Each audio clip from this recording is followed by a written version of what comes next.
Preparing launch control activated.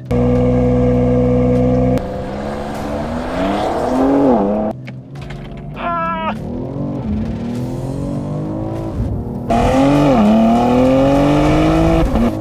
503 horsepower out of a turbocharged 3-liter inline 6. 0 to 60 in 3.9 seconds.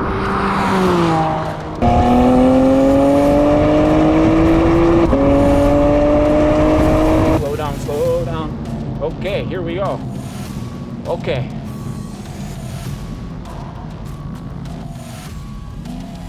Oh, this thing is ridiculous. The 2022 BMW X3M competition this year has received some major updates, mostly on the exterior and of course some extra tech features. But today we're going to talk about why would you pick this over an M3, for example, or the X340i. Now, why is BMW bringing this to the market? What's the point of this car? This is what we're trying to find today. So, hit it.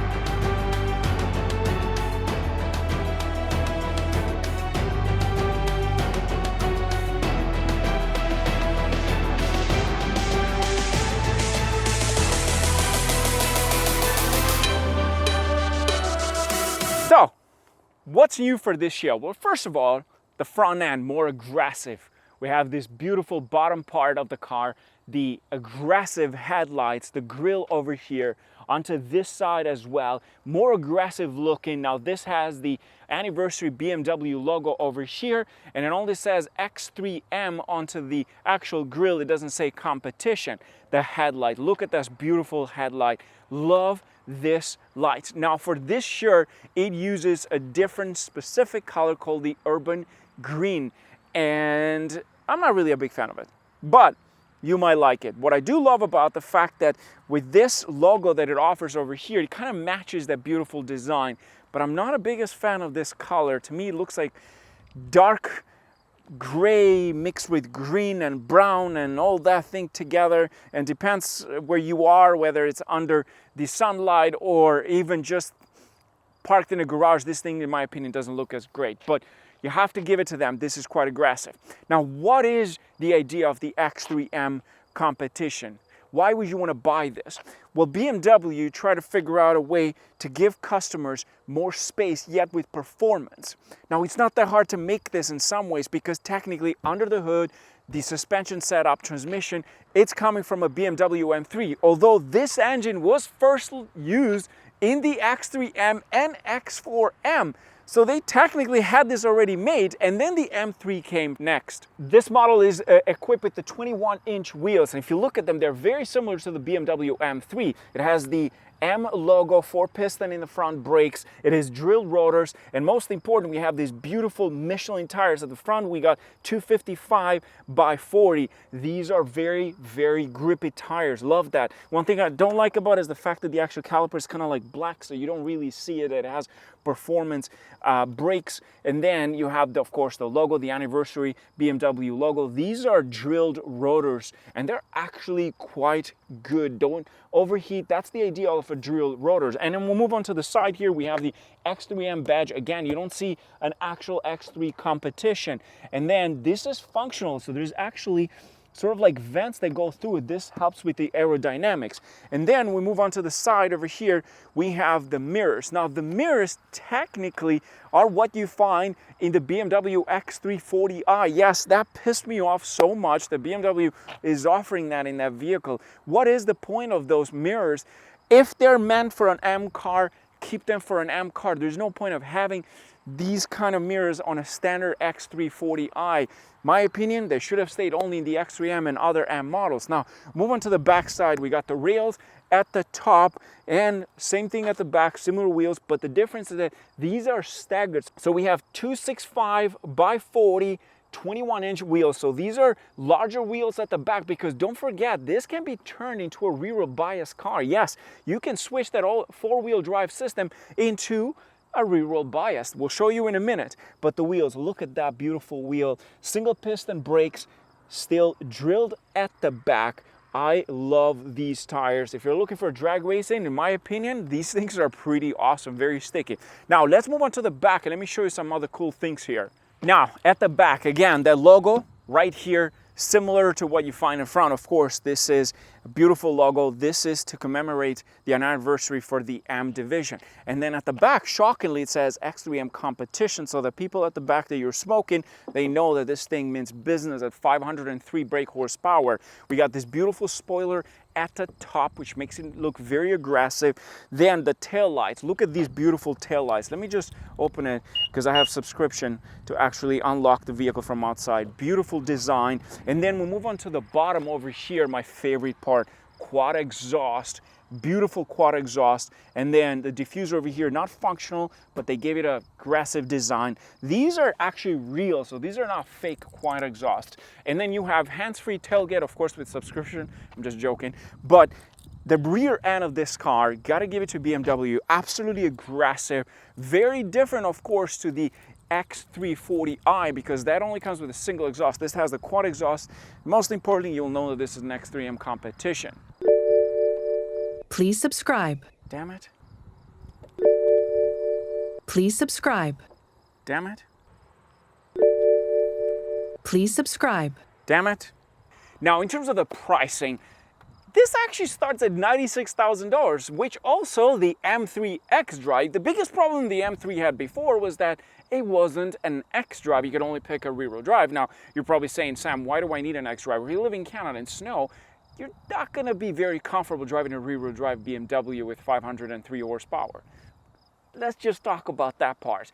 This, on the other hand, gives you a full XDrive, which now you can also get an M3 XDrive, which makes it even harder to pick between the two of that. In fact, I'm trying to think about myself, like, why would I buy this instead of an M3, besides the space as well? Especially in the back, this does offer more cargo space in comparison to the BMW M3. In fact, this is under 30 cubic feet of space in comparison to the M3, which is under 20 cubic feet of space. That's not very helpful, especially if you have children, you have a big family, you need more space. And it's not just space in the trunk. Let's talk about the space in the second row. Now think about this. Let's just say this is your baby car seat, because you have a baby now. What are you gonna do with a sedan? Well, you kind of have to like go down a little bit, so that way you have to slide it in. This, you're looking at a higher vehicle, higher off the ground, that gives you better space. So let's just take this for example. You put it right in here, you put everything together, put the seat belts, you're good to go. Now, if you had one that was a sedan, well, you kind of have to like duck down a little bit low and then slide it in. For some people, that might be an issue, but I'm 6'2", so for me, having a child seats that kind of height, well, it's not the most comfortable thing.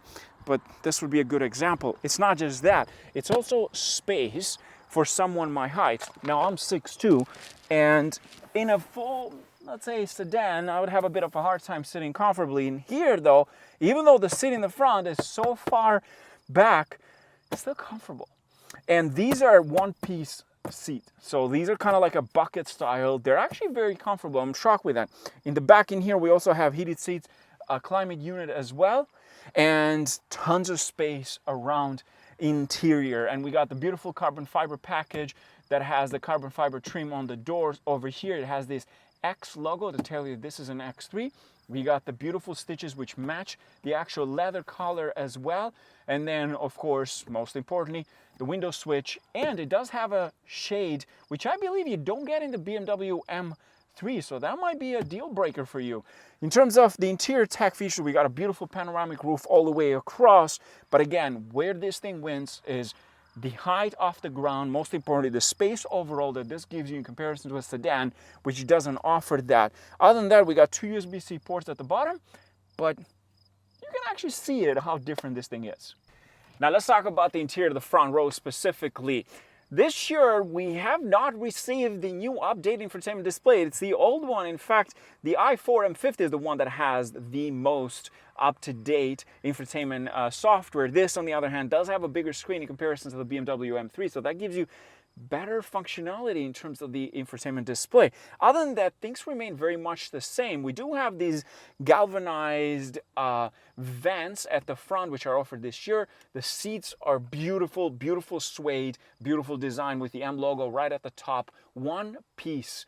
But what I love the most is what it offers in terms of tech features. So let's talk about that. Now, as you can see, the door panel over here, we got the control unit, beautiful carbon fiber. We got the door switches over here, 2 memory seats, the X logo, and then the Harman Kardon over there.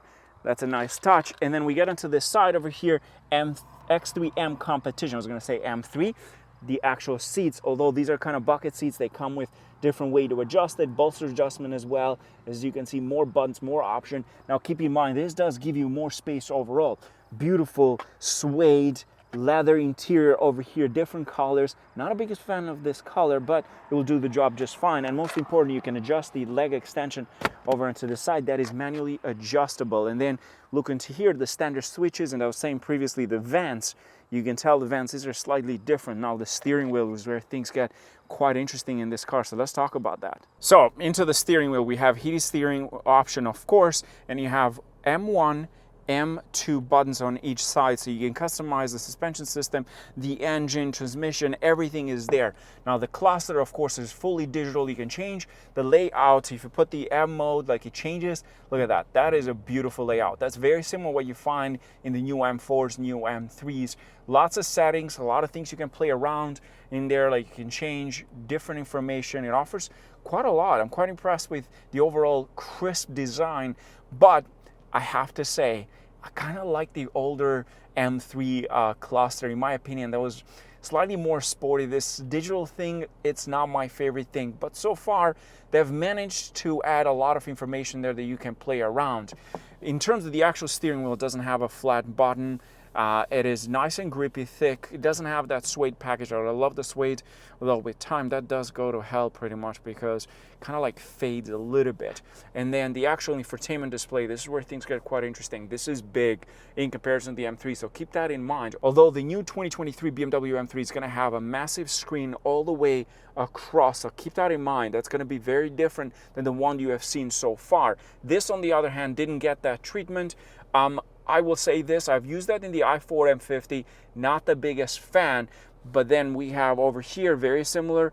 Now that's gonna go away with the 2023 model. This might get an update next year, but this year, not really. We got heated seats and ventilated seats. Don't forget, these are in the same button, but once you press that, it shows you right in here, so you can change heated seating or ventilated. And we have different switches over here, galvanized, tons of buttons you can play around. I kind of like this design, easy to use, easy to play around. This is the pilot assist, which you have seen in other BMW. This for 2022 model didn't get that love that other M3, for example, other vehicles have gotten from. We have the X3M badge located in there, wireless charging pad, and then onto the center 2 cup holders, and then we get into this area, my favorite part. We got this M shift knob. Look at that M badge over there. We have the start button over here. Now, this is very similar. You have seen this before. It's not very different. M mode, you can customize everything. You can set up. This is for the exhaust, which sounds pretty good, I have to say. Now the actual shifter, you can play around with this thing and put it into driving mode. You can put it into sport drive in manual shifting, and then you can change the actual settings for the shifter, so you can put different levels. So you got a bunch of levels you can play around, so from 1 to 3 to make the shifts more crisp and faster. This is a control unit for the infotainment display. Of course, very familiar. You have seen this before. Now let's jump into the actual infotainment display, because there's a lot of things in there that you can play around. This massive screen is quite helpful. As you can see, I have my Apple CarPlay already on, but let me show you some of the things that it offers so that you know exactly what you're getting into. First of all, very similar software to the current M3, and I can use it actually without doing touchscreen, so we can go all the way to the menu. This is, of course, again, you might have seen this before. It has very, very similar design in comparison to the i4 M50, which I drove recently, and you can watch that review soon. You can watch the review on my channel. Now, if we go into the actual modes over here, we can change a lot of things. We got the sport, track, like it actually offers quite a lot for a small SUV.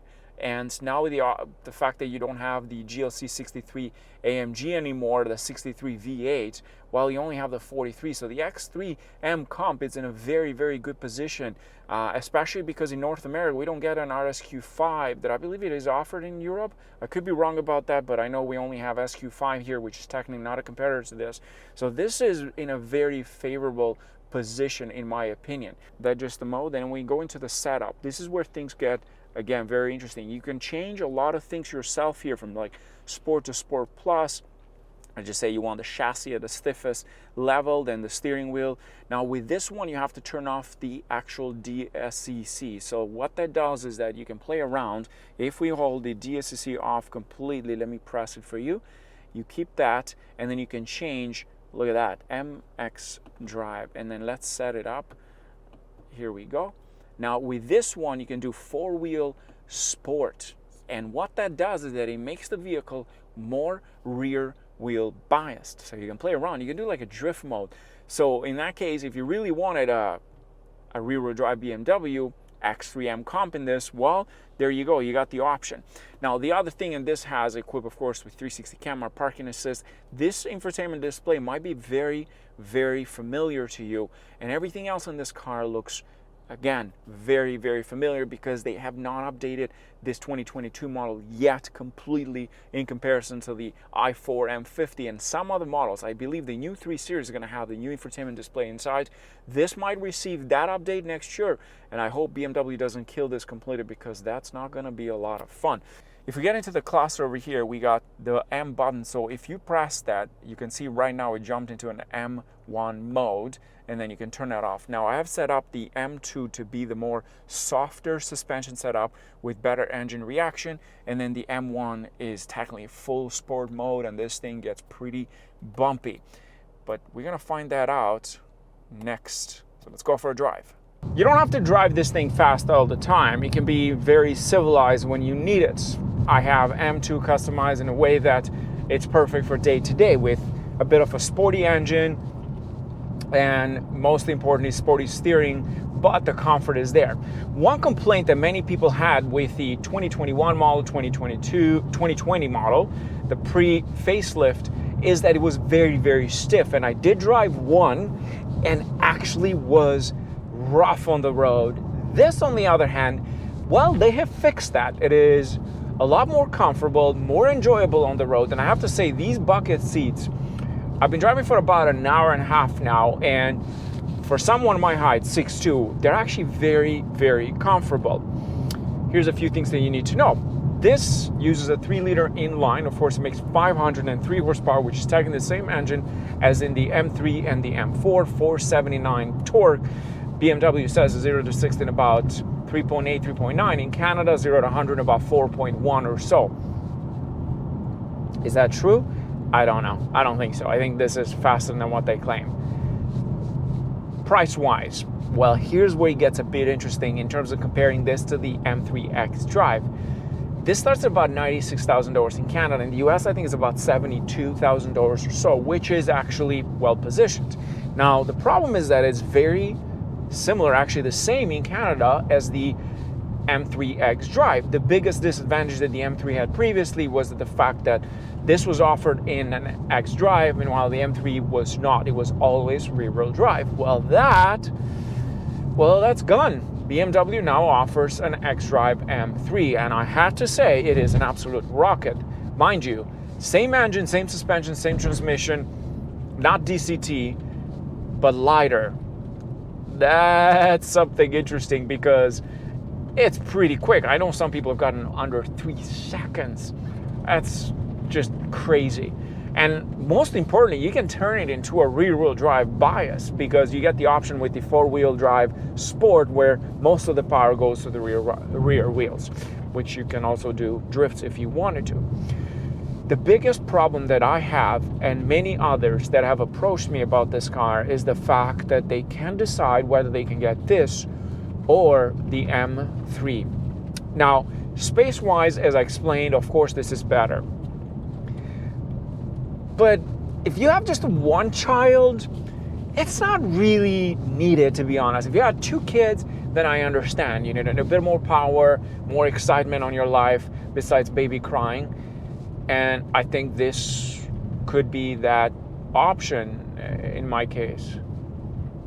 But the problem that I find as well for myself is, how do I get this over the M3 XDrive now that I know that there is an XDrive model? That's a tough one. Or why would I get this over the X3 40i? It's pretty quick, that thing. It doesn't make 500, but it's still pretty quick. I mean, with some tuning options, and you got yourself a faster car too. That's the biggest dilemma that I see with this car in my books, is that it's not quite, well, let's just say, as appealing. The other problem as well that I've had with this is that I actually called 2 dealerships and I asked for leasing. We're talking about Canada here. And for the same money, the M3 XDrive had better residual value. Now, that's not rocket science, because most people will definitely pick an M3, and of course everybody wants an M3. In fact, not many people know that there is an X3M competition. You'd be shocked. I've had that reaction before. They're like, really? There's an X3M? And I'm like, yeah, of course. So that's probably why the residual value on this is not as good. And that blew my mind. The difference between this and the M3, for the same money down, for the same terms, kilometers, this was $200 more, because your lease depends on the residual value, which again is very important to some people. The transmission, even though it is not a DCT, it is pretty quick. Downshift. Okay, slow down a bit here. Downshift.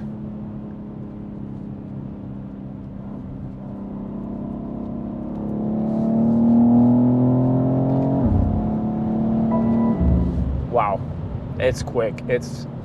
It is pretty quick, I have to say. 0 to 60 in 3.94 seconds? No, this is maybe about 3.6, 3.7. I freaking love this thing. It's so good. It's so freaking good as a small SUV. I wouldn't need an X5M in my books if I had this. Like, it's sharp in corners. It hooks well. It's comfortable even in M1 with all the suspension all the way to Sport Plus. This thing is still quite impressive. It will pull hard. I like it, but it's the biggest dilemma that I have, this or the M3 XDrive. The space, it's nice. It's nice that you can fit 3 people hopefully comfortably in the back, but it's an M3, it is at a different historic or emotional level in comparison to this. This doesn't have that, but it's nice that we can get this, because think about it. In North America, Audi only has the SQ5, which again, this is far better. Mercedes at this point only has the GLC 43 AMG, unless you want to buy a used one, which again, it's a different scenario. But if you were looking for a new one, well, this would be probably the only option. So the options out there are not very, very good. I definitely would take this over the SQ5. Like, it's not even I'll take the X3 40i over an SQ5. It's not that quick, and of course I hate the fact that it has fake exhaust in the back. This though, over the M3, I have a hard time. Even with the space, I'd rather jeopardize a bit of that space than have this. But I have to say, it's very good. It's very enjoyable. And I love the fact that they have fixed the suspension system, because it was stiff before. Now, no more. Great car, great SUV. It does the job just fine. And it's actually very fuel efficient, which is shockingly. I mean, I do drive it in sport mode the entire time, Sport Plus. I have to correct myself. But it still does pretty well. Pretty well.